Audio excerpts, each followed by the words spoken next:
Chapter 15. Goodbye, Georgina.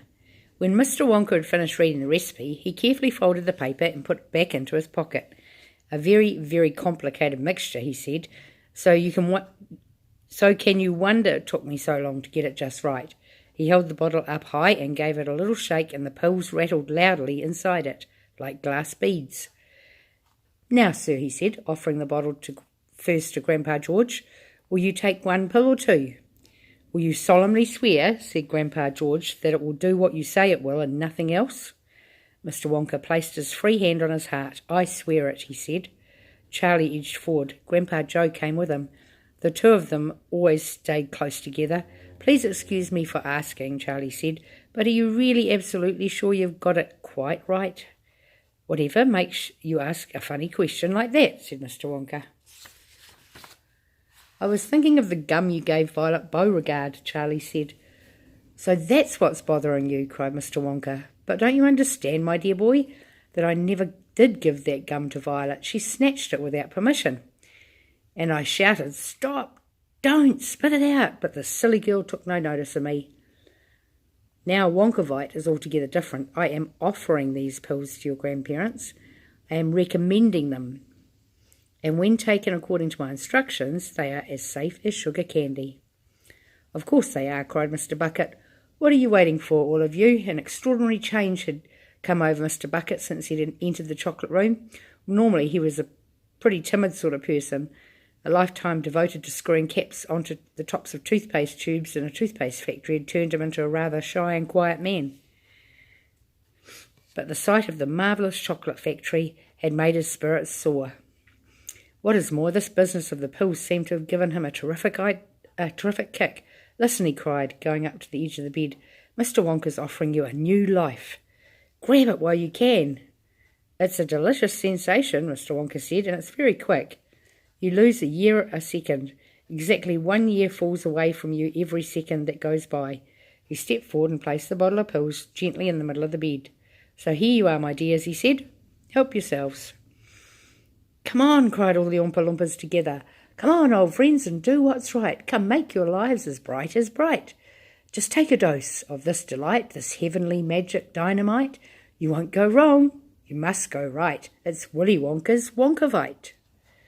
This was too much for the old people in the bed. All three of them made a dive for the bottle. 6 scrawny hands shot out and started scrabbling to get a hold of it.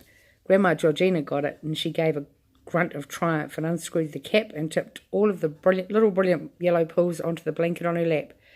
She cupped her hands around them so the others couldn't reach out and snatch them. All right, she shouted excitingly, counting them quickly. There's 12 pills here. That's 6 for me and 3 each for you. Hey, that's not fair, shrilled Grandma Josephine. It's 4 for each of us. 4 each is right, cried Grandpa George. Come on, Georgina, hand over my share. Mr. Wonka shrugged his shoulders and turned his back on them. He hated squabbles. He hated it when people got grabby and selfish. Let them fight it out amongst themselves, he thought, and he walked away. He walked slowly down toward the chocolate waterfall. It was an unhappy truth, he told himself, that nearly all people in the world behave badly when there is something really big at stake. Money is the thing they fight over most. But these pills were bigger than money. They could do things for you no amount of money could ever do. They were worth at least $1 million a pill. He knew plenty of very rich people who would gladly pay that much in order to become 20 years younger. He reached the riverbank below the waterfall, and he stood there gazing at the great gush and splash of melted chocolate pouring down. He had hoped the noise of the waterfall would drown the arguing voices of the old grandparents in the bed, but it didn't. Even with his back to them, he still couldn't help hearing most of what they were saying. I got them first, Grandma Georgina was shouting, so they're mine to share out. Oh, no, they're not, shrilled Grandma Josephine. He didn't give them to you, he gave them to all 3 of us. I want my share, and no one's going to stop me getting it, yelled Grandpa George. Come on, and woman, hand them over. Then came the voice of Grandpa Joe, cutting in sternly through the rabble. Stop this at once, he ordered, all 3 of you. You're behaving like savages. You keep out of this, Joe, and mind your own business, said Grandma Josephine. Now you be careful, Josie, Grandpa Joe went on. 4 is too many for one person anyway. That's right, Charlie said. Please, Grandma, Why don't you just take 1 or 2 each, like Mr. Wonka said, and that'll leave some for Grandpa Joe and Mother and Father. Yes, cried Mr. Bucket. I'd love one. Oh, wouldn't it be wonderful, said Mrs. Bucket, to be 20 years younger and not have aching feet any more. Couldn't you just spare one for each of us, Mother? I'm afraid not, said Grandma Georgina. These pills are specially reserved for us 3 in the bed. Mr. Wonka said so. I want my share, Grandpa George. Come on, Georgina. Oh, shouted Grandpa George. Come on, Georgina, dish them out. Hey, let me go, you brute, cried Grandma Georgina. You're hurting me. Ow. All right, I'll share them out if you'll stop twisting my arm. That's better. Here's 4 for Josephine, 4 for George, and 4 for me. Good, said Grandpa George. Now who's got some water? Without looking around, Mr. Wonka knew that 3 Oompa Loompas would be running to the bed with 3 glasses of water. Oompa Loompas were always ready to help. There was a brief pause, and then, well, here goes, cried Grandpa George. Young and beautiful, that's what I'll be, shouted Grandma Josephine. Farewell, old age, cried Grandma Georgina. All together now, down the hatch. Then there was silence. Mr. Wonka was itching to turn round and look, but he forced himself to wait. Out the corner of one eye he could see a group of Oompa Loompas, all motionless, their eyes fixed intently in the direction of the big bed over by the elevator. Then Charlie's voice broke the silence. Wow, he was shouting. Just look at that. It's incredible. I can't believe it, Grandpa Joe was yelling. They're getting younger and younger. They really are. Just look at Grandpa George's hair. And his teeth, cried Charlie. Hey, Grandpa, you're getting lovely white teeth all over again. Mother, shouted Mrs. Bucket to Grandma Georgina. Oh, Mother, you're beautiful. You're so young. And just look at Dad, she went on, pointing at Grandpa George. Isn't he handsome? What's it feel like, Josie? Said Grandpa Joe excitedly. Tell us what it feels like to be back to 30 again. Wait a minute, you look younger than 30. You can't be a day more than 20 now. But that's enough, isn't it? I should stop there if I were you. 20's quite young enough. Mr. Wonka shook his head sadly and passed a hand over his eyes. Had you been standing very close to him, you would have heard him murmuring softly under his breath, Oh, dearie, dearie me, here we go again. Mother, cried Mrs. Bucket, and now there was a shrill note of alarm in her voice. Why don't you stop, Mother? You're going too far. You're way under 20. You can't be more than 15. You're 10. You're getting smaller, Mother. Josie, shouted Grandpa Joe. Hey, Josie. Don't do it, Josie. You're shrinking. You're a little girl. Stop her, somebody, quick. They're all going too far, cried Charlie. They took too much, said Mr. Bucket. Mother's shrinking faster than any of them, wailed Mrs. Bucket. Mother, can you hear me? Mother, can't you stop? My heavens, isn't it quick, said Mr. Bucket, who seemed to be the only one enjoying it. It really is a year a second. But they've hardly got any more years left, wailed Grandpa Joe. Mother's no more than 4 now, Mrs. Bucket cried out.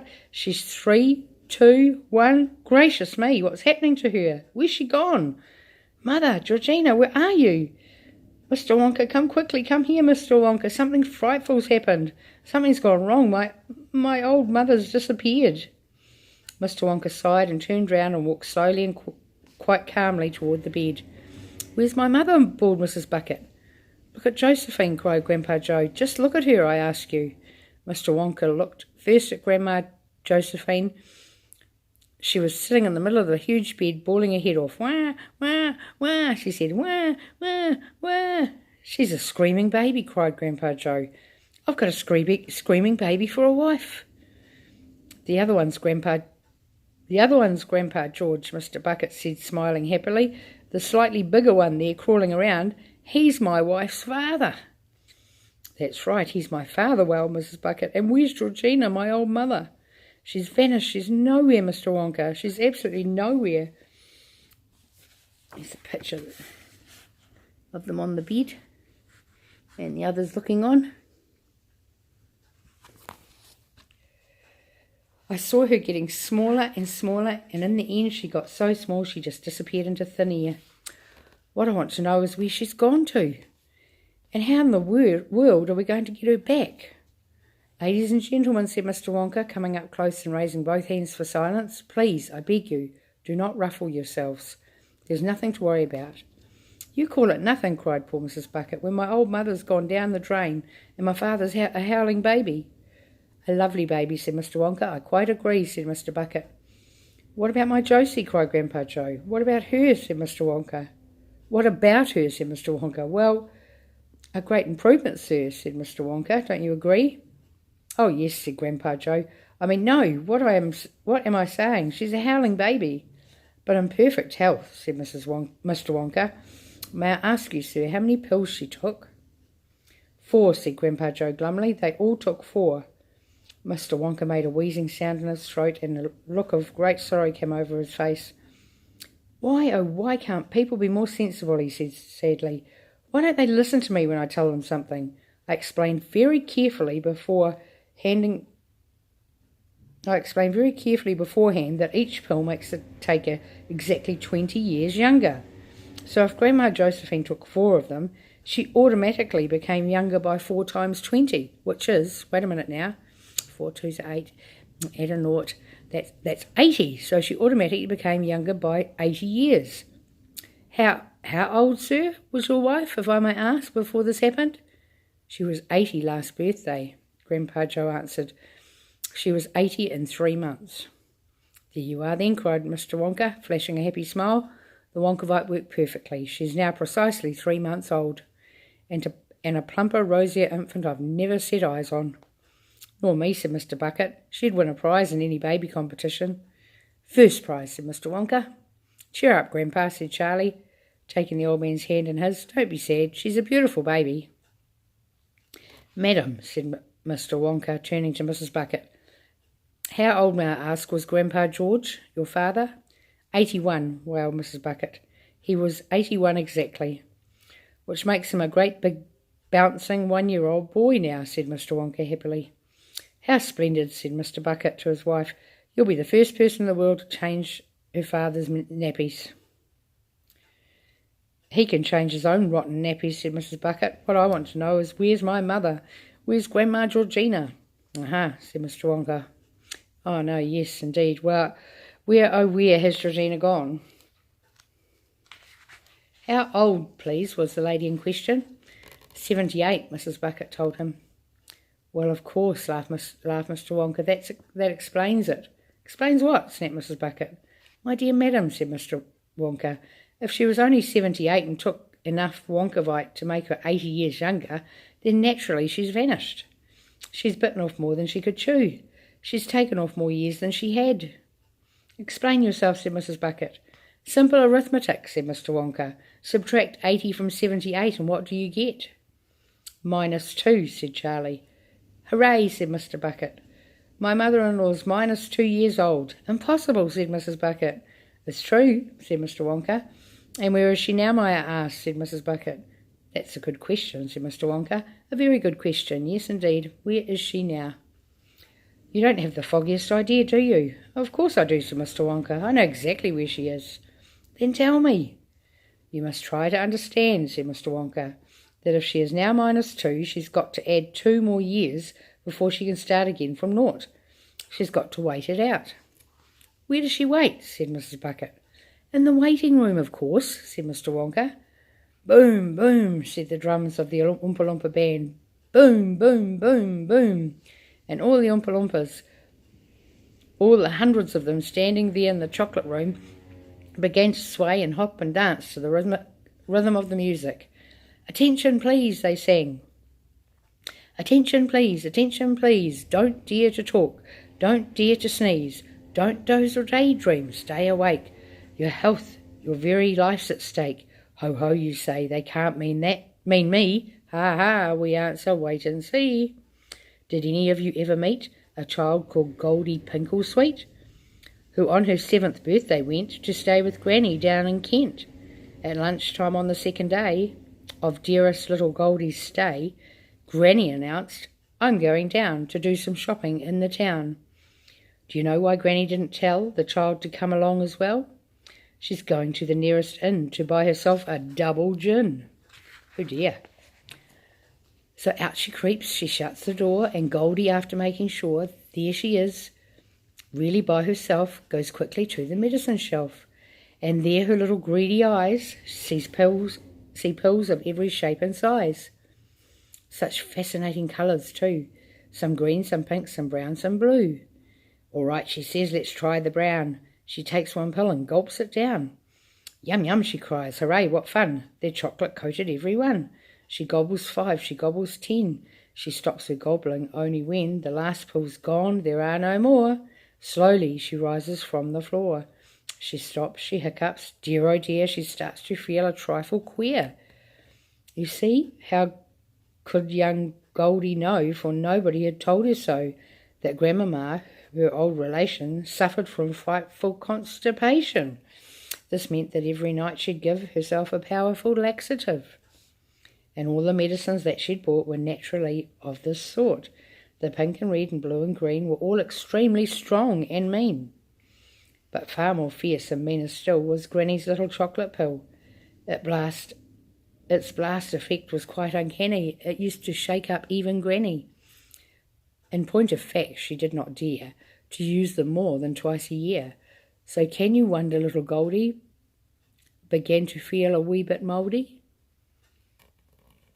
Inside her tummy something stirred. A funny gurgling sound was heard, and then, oh dear, from deep within, a ghastly rumbling sound begins. They rumblate and roar and boom, they bounce and echo round the room. The floorboards shake, and from the walls some bits of paint and plaster fall. Explosions, whistles, awful bangs were followed by the loudest clangs. A man next door was heard to say, a thunderstorm is on the way. But on and on the rumbling goes. A window cracks, a lamp bulb blows. Young Goldie clutched herself and cried, there's something wrong with my inside. This was very greatly fear, the understatement of the year, for wouldn't any child feel crummy with loud explosions in her tummy? Granny at 2:30 came in, weaving a little from the gin. But even so she quickly saw the empty bottle on the floor. My precious laxatives, she cried. I don't feel well, the little girl replied. Angrily, Grandma shook her head. I'm really not surprised, she said. Why can't you leave my pills alone? With that she grabbed the telephone and shouted, listen, send us quick. An ambulance, a child is sick. It's number 50, Fontwell Road. Come fast, I think she might explode. We're sure you do not wish to hear about the hospital and where they did a lot of horrid things with stomach pumps and rubber rings. Let's answer what you want to know. Did Goldie live or did she go? The doctors gathered round her bed. There's really not much hope, they said. She's gone, they cried. She's had her chips, she's dead. I'm not so sure, the child replied, and all at once she opened wide her great big bluish eyes and sighed and gave the anxious docs a wink and said, I'll be okay, I think. So Goldie lived and back she went, at first to Granny's place in Kent. Her father came the second day and fetched her in a Chevrolet and drove her to their home in Dover, but Goldie's troubles were not over. You see, if someone takes enough of any highly dangerous stuff, one will invariably find some traces of it left behind. It pains us greatly to relate that Goldie suffered from this fate. She'd taken such a massive fill of this unpleasant kind of pill, it got into her blood and bones, it messed up all her chromosomes. It made her constantly upset, and she could never really get the beastly stuff to go away. And so the little girl was forced to stay for 7 hours every day within the everlasting gloom of what we call the ladies' room. And after all, the WC is not the gayest place to be. So now, before it is too late, take heed of Goldie's dreadful fate, and seriously, all jokes apart, do promise us across your heart that you will never help yourself to medicine from the medicine shelf.